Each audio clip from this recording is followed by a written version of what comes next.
Matematik tahun 2.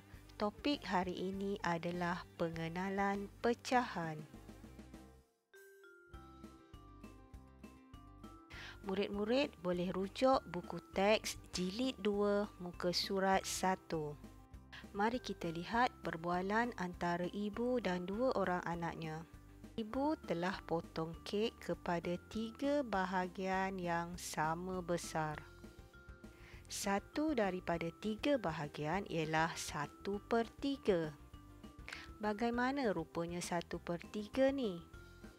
Ada satu kek dipotong 3 sama besar. 1/3 adalah 1 bahagian daripada 3 bahagian kek yang dipotong. Dalam pecahan, 1/3 akan ditulis seperti ini. 1/3.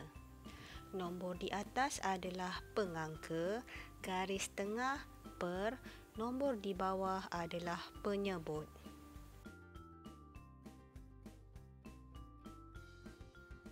Ingat, pecahan ialah bahagian yang sama besar daripada keseluruhan.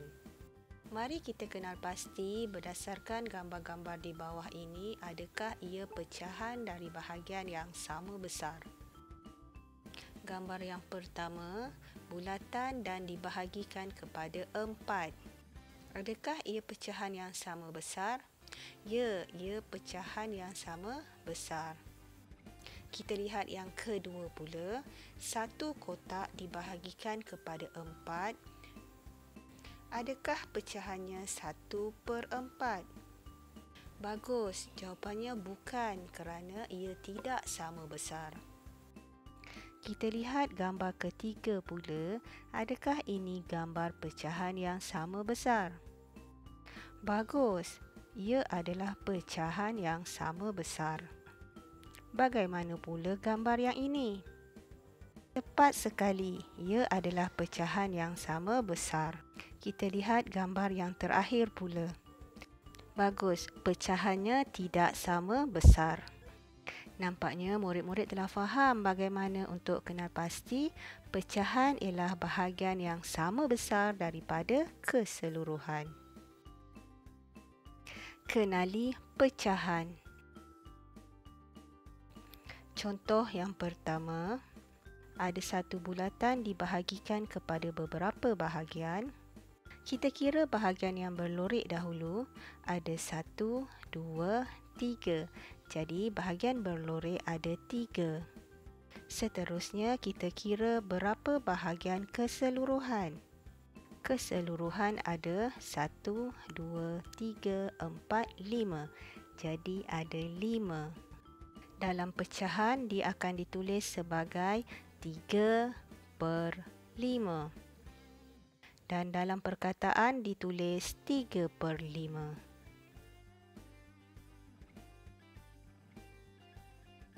Diberi satu bentuk heksagon.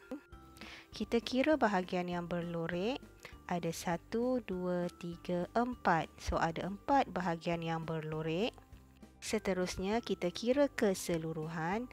Ada 1, 2, 3, 4, 5, 6. Ada 6 bahagian keseluruhan.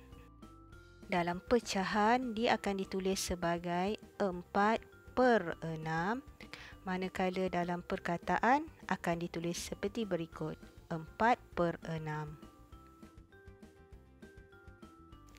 Kita lihat contoh ketiga pula. Dari gambar rajah, kita tuliskan dalam bentuk pecahan. Nombor di atas adalah bilangan bahagian yang berlorek iaitu 2. Manakala nombor di bawah ialah bahagian keseluruhan iaitu 3 bahagian. Jadi dalam bentuk pecahan adalah 2/3. Manakala dalam perkataan akan ditulis seperti berikut, 2/3. Kita pergi kepada contoh yang keempat pula. Tuliskan dalam pecahan. Ingat, nombor atas ialah bahagian yang berlorek, manakala nombor di bawah adalah bahagian keseluruhan.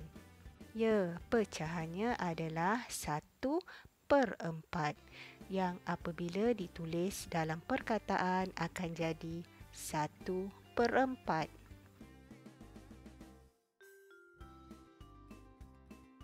Untuk contoh yang kelima, kita lorekkan gambar rajah berdasarkan pecahan yang diberi. Pecahannya adalah 3/8. Lorekkan pada gambar rajah. Gambar rajahnya mesti ada 8 bahagian dan lorekkan 3 bahagian. Murid-murid boleh lorek begini, boleh juga begini ataupun begini, asalkan ada 3 bahagian yang berlorek. Seterusnya, kita lihat contoh yang terakhir iaitu contoh yang ke-6. Dari perkataan, kita akan lorekkan gambar pecahan 5/7. Apabila tukar kepada pecahan akan jadi seperti ini dan apabila dilorek akan jadi seperti ini.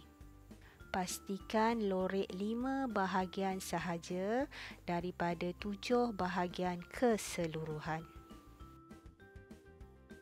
Mari kita sama-sama selesaikan latihan cuba jawab. Buku teks muka surat 6. Kita lihat soalan 1. Tulis pecahan bahagian merah. Jawapan A adalah 1/6, B 1/8, C 1/9. Kita lihat soalan 2. Tulis pecahan bahagian kuning. Jawapan A 3/4,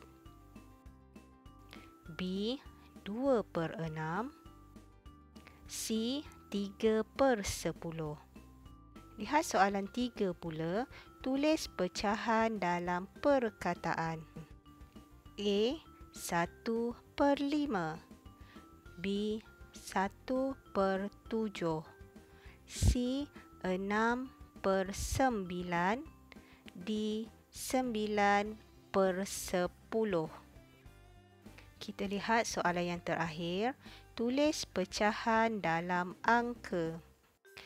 A 1/5 ditulis seperti ini, B 1/10, C 2/8, D 5/9.